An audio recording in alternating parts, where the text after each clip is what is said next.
नमस्कार दोस्तों, मैं आचार्य वसुधा आप सभी का हार्दिक अभिनंदन करती हूँ। दोस्तों, आज के वीडियो में हम बात करने वाले हैं आपसे कि विवाह के योग नहीं बन रहे, या फिर बात होती है और टूट जाती है, या फिर बहुत डिले हो गया है, या फिर लड़की मिल ही नहीं रही या लड़का मिल ही नहीं रहा। तो विवाह से जुड़ी हुई कोई भी समस्या का समाधान पाना चाहते हैं तो ये वीडियो आपके लिए बहुत ही लाभकारी होगा। इस वीडियो में हम बात करेंगे किस प्रकार छोटे छोटे उपाय करके विवाह संबंधी परेशानियों का आप सामना जो है वो समाप्ति कर सकते हैं। अब सबसे पहला उपाय, क्योंकि हम सभी जानते हैं कि विवाह की जब भी बात की जाती है तो गुरु और शुक्र यानी कि लड़की की कुंडली में विवाह का कारक गुरु को माना जाता है और लड़के की कुंडली में विवाह का कारक शुक्र को माना जाता है। तो जब भी विवाह की बात आए तो आपको गुरु और शुक्र से जुड़े हुए उपाय करने हैं। ये वीडियो स्पेशली लड़कियों के लिए बनाया जा रहा है। जिन भी कन्याओं के विवाह में विलंब हो रहा है या परेशानी आ रही है तो ये उपाय कर सकते हैं। सबसे पहला उपाय, गुरुवार के दिन आपने आधा चम्मच हल्दी लेनी है। जी हाँ, जिस भी बाल्टी से या जिस भी बर्तन से आप नहाने के लिए पानी इस्तेमाल करते हैं, लास्ट में आपने आधा चम्मच जो हल्दी है वो उस पानी में डालनी है और लास्ट का पानी वो यूज़ करना है नहाने के लिए। ये येलो कलर की एनर्जी और हल्दी की एनर्जी आपके जैसे ही सिर से डलेगी तो आपके ऊपर गुरु का प्रभाव होना शुरू हो जाएगा और इससे आपके जो भी विवाह के रोक लगी हुई है वो खत्म होगी और विवाह के संयोग शीघ्र ही बनते हुए दिखाई देंगे। ये तो है कि यदि आपका गुरु कमजोर है तब आप ये उपाय करें। दूसरा उपाय, बात होती ही नहीं है, बात कहीं चल ही नहीं रही, तो उस परिस्थिति में आपको क्या करना है, आपने लेना है एक ताला। जी हाँ, एक ताला, और ताले को हमने करना है बंद। ताले का लॉक लगा दीजिए और चाबी उसके साथ ही बांध दीजिए।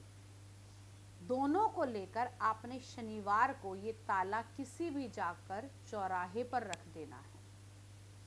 ताला और चाबी दोनों साथ में होनी चाहिए और ताला लॉक होना चाहिए। जैसे ही वहां से कोई उस ताले में वो चाबी लगाकर उसको खोलेगा तो आपके बंद रास्ते उसी समय चारों दिशाओं में खुल जाएंगे।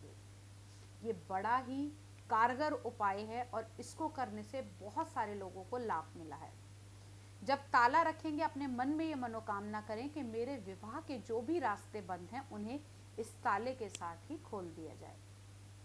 अगला उपाय, गुरुवार के दिन आप सुबह हल्दी, गुड़, चने की दाल और साथ ही साथ शहद और अगर संभव हो तो बेसन का लड्डू, ये 5 चीजें ले जाकर आपने गुरुवार के दिन भगवान विष्णु को अर्पित करनी है।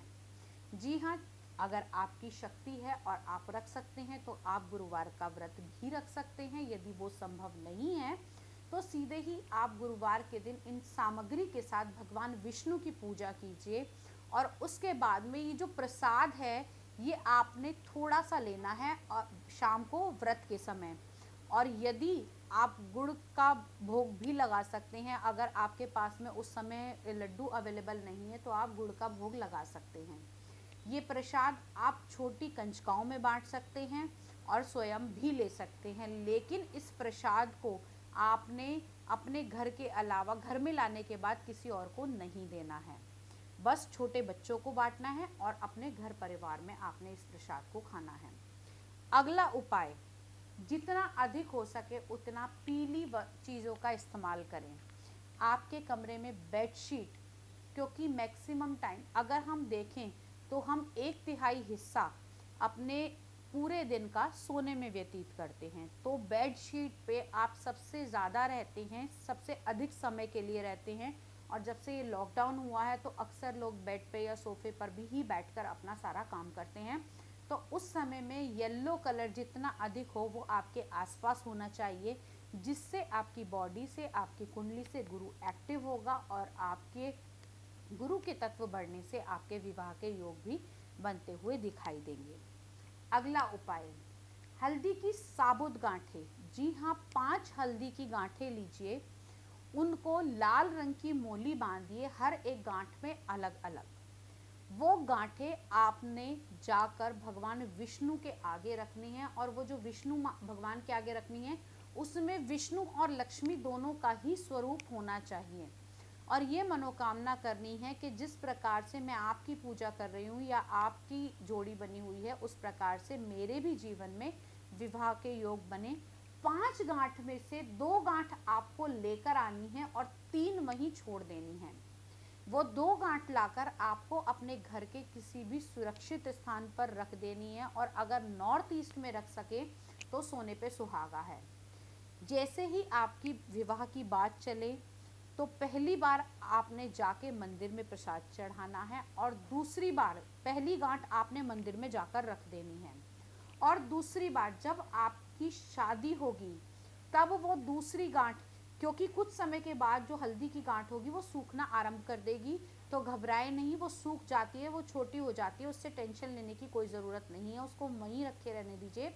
जैसे ही विवाह की बात आपकी शुरू होगी या फिर विवाह की तिथि आपकी होगी, फिर वो गांठ ले जाकर आपने भगवान विष्णु के आगे समर्पित कर देनी है, और ये कहना है कि जब मेरा विवाह हो जाएगा उसके बाद में मैं आपको भोग लगाऊंगी। ये उपाय आपने ध्यान से करना है। 5 गांठ रखनी है, 3 वहीं रखनी है, 2 साथ लेकर आनी है, पहली विवाह की बातचीत यानी पक्का होने पर, और दूसरी गांठ जिस दिन आपका विवाह हो या विवाह से 1-2 दिन पहले आपको मंदिर में रख कर आनी है, और उस समय प्रसाद के लिए आपको बोल कर आना है, और विवाह उपरांत आपको प्रसाद अवश्य चढ़ाना है। जी हाँ, ये कुछ उपाय जो मैंने आपको बताए, अगर इनमें से कोई भी एक उपाय आप कर लेते हैं तो निश्चित ही आपकी विवाह की अगर कोई समस्या आ रही है तो वो ठीक हो जाएगी, और आपका विवाह जल्दी ही हो जाएगा। अगले वीडियो में कुछ नया लेकर, कुछ इंटरेस्टिंग लेकर, कुछ ऐसे उपाय जो वास्तव में हमारी ज़िंदगी से जुड़े हुए हैं और हमें समाधान नहीं मिल रहा है, किस प्रकार अपनी दैनिक दिनचर्या को बदल कर हम उपायों के रूप में कर सकते हैं, और साथ ही साथ इनसे बहुत ही अच्छे ज्योतिषीय फल ले सकते हैं। तो वो ऐसा कुछ लेकर आपके लिए फिर से हाजिर होंगी। कमेंट जरूर करते रहिए। नंबर पर दिए हुए फ़ोन पर कॉल करके अपॉइंटमेंट फिक्स कर सकते हैं, सलाह ले सकते हैं। अगले वीडियो में फिर मिलती हूँ, तब तक के लिए जय माँ भगवती।